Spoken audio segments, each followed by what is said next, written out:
Real Madrid muxlislari bormi? Bo'lsa bitta like bosib qo'yinglar. Gap realchilar haqida emas. Shunchaki shashlik haqida videoni oxirigacha ko'ringlar, kelinglar.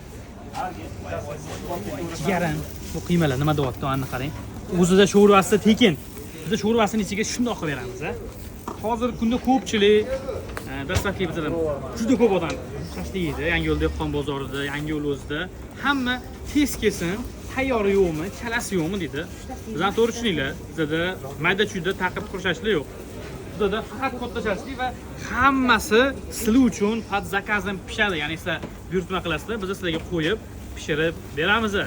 Qashqo qavagachilik bo'lmasin. Issiq, mazaq yemoqchimisiz? Sardor Kabir o'ziga kelinglar-da, mehmon bo'lib ketinglar. Agar dastlabki chaqirtirmoqchi bo'lsanglar, ozgina bo'lsa ham pauza bilan chaqirtirishlarni so'ragan bo'lardik. Chunki shashlikning o'zi 10 minut, 15 minut, 20 minutda pishadigan joylari bor. Qanot shashlik 20 minutda ichigacha ishli-moshli bo'lib pishadi. Shuni hisobga olib, inobatga olib, rozi bo'lib, dastlabki chaqirtiringlar kuka opa-singillarim. Biz esa sizlarga har kuni xizmatdamiz. Bizning ham maqsadimiz tez dasturga qilib berish. Lekin ba'zi bir joylarda bizlarning ham qo'limizdan kelmaydi va pishish kerak. Issiq, sveji, yaxshi narsani qilib berishga harakat qilamiz. Tak shu bitta like bosib qo'yinglar. Shashlikni yaxshi ko'radigan va real muxlislariga bu videoni jo'natib qo'yinglar.